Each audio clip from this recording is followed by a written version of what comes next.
Chapter 15.2, Analyzing and Recording a Merchandise Inventory Adjustment on a Worksheet.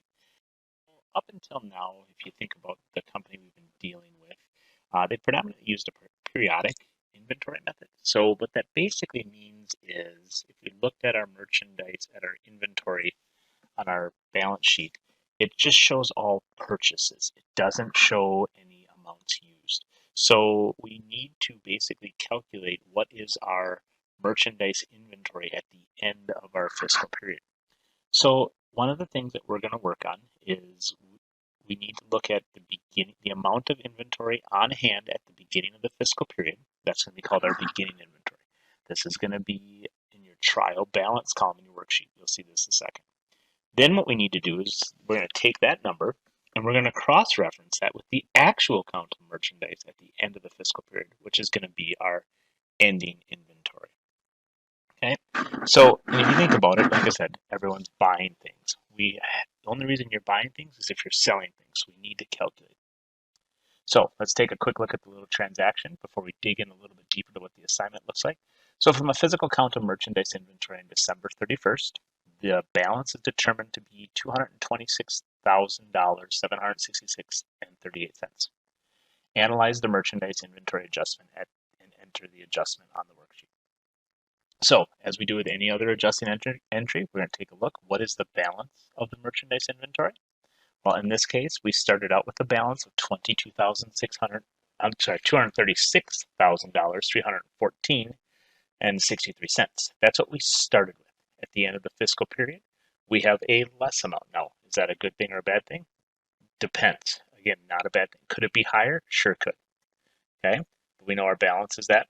What should the balance be? Well, as it is in the directions it's given us, it says it should be 226,000. Therefore, we have to correct the account. So what must be done to correct the amount in the balance? Well, we need to take the beginning inventory, our 236, minus our ending inventory, 226, to get us our ending inventory. I'm sorry, let me back up. Our 226 is our physical count of our inventory. The ending amount is our ending inventory, our 9548. So we need to adjust it.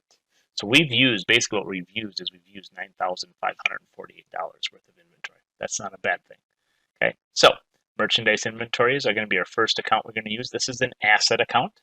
Okay, if you think about our asset account, it sits on the left-hand side of the equation. So therefore, since it sits on the left-hand side of the equation, it has a normal balance of a debit. So what happened to our merchandise inventory? Well, in this situation, our merchandise inventory went down. It started with $236,000. It ended with 226 because we used 948. So how do we decrease an asset account? We're going to credit it. Now, all other adjusting accounts that we've dealt with, such as supplies and prepaid insurance, they have a supplies expense. They have a insurance expense.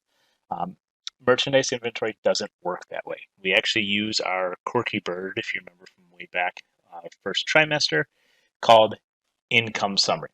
Income summary is a temporary account. Income summary does not operate with normal debit, with normal balance rules. Income summary is there so our debits and credits equal. Basically, the best way to kind of explain what income summary is debits only for income summary mean expense, credits mean revenue. That's what only income summary means. So what do we need to do? So if our normal balance, okay, we set our normal balance of merchandise inventory, our beginning balance rather is $236,000.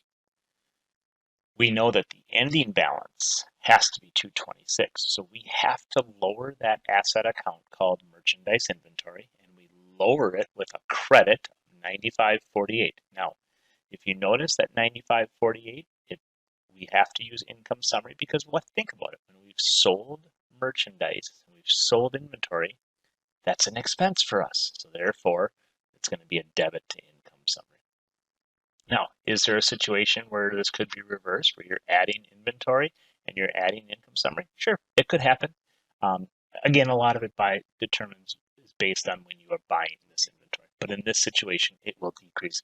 Most situations in the book will decrease as well.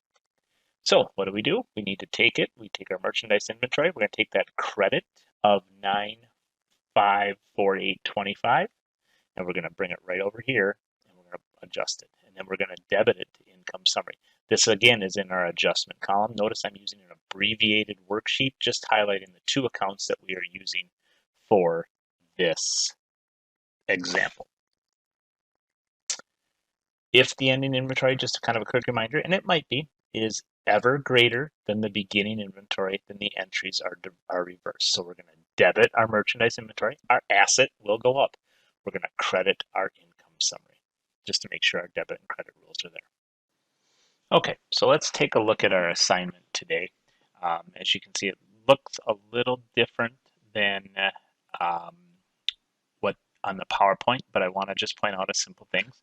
First thing we'll take a look at is this transaction. From a physical count of inventory, the December 31 balance is 83,205. Journalize the adjusting entry for merchandise inventory. So in order to do this, we need to take our beginning amount, which over here, this 85,114 is our beginning amount. Our 83,205 is our ending amount, and that's going to be the difference will be our amount used. So just for simple sake, so I'm going to take my beginning, which is 85,114. I'm just going to leave the decimals out, and I'm going to subtract it from 83,205. Should be right around $1,900 should be my amount that I'm going to be putting into these accounts here. Now, remember what happened to this asset account. This asset account, we used it, so what are we going to debit here? My merchandise inventory is going to be, my income summary is going to be my credit, my debit rather. My income summary is going to be my debit, sorry, and my merchandise inventory is going to be my credit. Why is that? Well, because merchandise inventory is an asset account. The value of my assets decreased about $1,900 from the beginning of the fiscal period to the end of the fiscal period. So that's how you're going to do that one. Now, let's take a look at the next transaction here. A single note receivable is outstanding on December 31st. The 120-day 9% note was signed on November 28th. Journalize the adjusting entry for the interest receivable. This is a tricky one. So when we have to account for accrued revenue, so we're getting into a thing, basically, if you remember, we talked about GAAP. And this is way back from the first trimester, we have to record revenue in the accounting period in which the revenue is earned. Not necessarily when we get the cash, but when the revenue was earned. So if we grant credit in, let's say, that gaps over from one fiscal period to another fiscal period, we have to record actually the income, the interest income in two different fiscal periods. So, and this is called accrued interest income. So what we do here is pretty simple, pretty straightforward. What we're going to do is we have to take this 120-day note, we take a look and we go, okay, well, this note receivable, this is 4,200. It's only one note on there, but it's not a full note. So in other words, what's the principal? Is 4,200. What's the rate? 9%. What's the term? 120 days. Now here's the kicker on this, and this is where it gets tricky. This did not fully occur. If you notice, it didn't totally have a chance to mature. November 28th to December 31st is not 120 days, okay? But rather, it's 33 days. Put your pencil on the 28th, count all the way to December 31st, you're going to have 33 days. So in order to calculate it, what you're going to do is we're going to take our principal times rate times time. Now remember, our time, we use the banker's rule, if you remember that from chapter 14, and we divide that by 360. So I start out, easiest way to do this is I start with the fraction first. So I'm going to take, I know there are 33 days between November 28th and December 31st. I know there are 33 days. So we just have to record the interest earned for those 33 days. Nothing more, nothing less. Then on the opposite side of it, the remaining time will be actually calculated on the next fiscal period. So what I'm going to do here is I'm going to take 33 divided by 360. Again, that's Banker's rule. I'm going to take that number times 4,200, which is my principal, times my rate, which is 0.09, and I get my answer here. Now, that's going to how I come up with my answer, because remember, it's only a partial time. So what did we do here? Well, think about what happened. If you think about this transaction, we have interest receivable. So we haven't received any cash, so we're not going to use any cash, but we have to record the revenue recognition. So in this situation, what we're going to do is actually we're going to go interest receivable is going to be my debit because I've yet to see it, and my interest income, which you know how that is going to be my debit. That's going to be my debit and my credit there, and that's how I'm going to do that. Reason being is we haven't received cash, so it is a receivable, so we have to record that asset.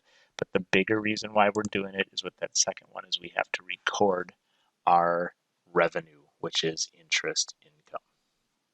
Hope this helps. Good luck, and ask questions if you have them.